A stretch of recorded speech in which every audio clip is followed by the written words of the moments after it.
Salam alaikum, j'espère que vous allez tous bien, retour des vidéos. La dernière fois, on a parlé des colonnes sèches, aujourd'hui on parle des colonnes humides ou colonnes en charge. Les colonnes humides, on les trouve dans les IGAS, les immeubles de grande hauteur à plus de 50 mètres de hauteur, obligatoirement. On les trouve aussi dans certains établissements recevant du public, qui ont des locaux qualifiés à risque important. À la différence des colonnes sèches, les colonnes humides ou colonnes en charge, elles sont alimentées en eau en permanence grâce à un réservoir relayé à un surpresseur ou à un compresseur. Venez ensemble, on va voir ce que c'est une colonne humide. Alors, colonne humide, elle est là. C'est un tuyau fixe et rigide. Le diamètre, il est de 100 mm de diamètre, obligatoire au IJH. On le trouve dans les SAS. Il a un manomètre de contrôle pour contrôler la pression. Il a une vanne de purge, bien sûr, pour purger. Elle a un robinet de stationnement, c'est un robinet, c'est une vanne d'arrêt. D'accord? On peut trouver les prises d'incendie qui sont là, de diamètres différents. Soit un de 65 mm de diamètre qui est ici, avec accompagné de deux de 40 mm de diamètre, soit deux prises incendie de 40 mm de diamètre. Le réservoir d'eau, il doit assurer un débit de 60 mètres cubes par heure. 60 mètres cubes par heure, pendant la stabilité du bâtiment.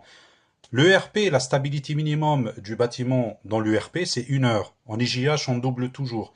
L'IJH, c'est la stabilité 2 heures. Donc, colonne humide, la colonne humide dans l'IJH, elle doit assurer un débit d'eau de 2 heures de stabilité du bâtiment. Donc, 60 mètres cubes par heure. Donc, ça fait 120 mètres cubes par heure, par 2 heures.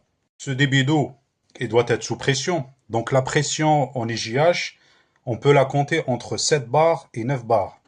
Tandis que la pression des colonnes humides dans l'ERP, elle est entre 4 bar 5 et 8 bar 5. Rappelez-vous la règle. Chaque 100 mètres en horizontal, on perd une barre.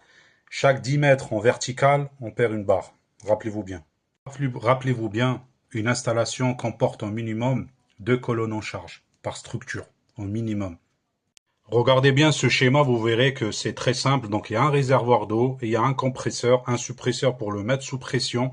Et il y a de l'eau qui va monter dans la tuyauterie, qui sera alimentée en eau. Vous avez des vannes bypass, d'antibiliers, au cas où il y a une forte pression. Voilà les amis, en gros c'est ça les colonnes humides, hein. C'est simple et facile, c'est pareil que les colonnes sèches, sauf quelques détails parce qu'elles sont en charge alimentées en eau en permanence.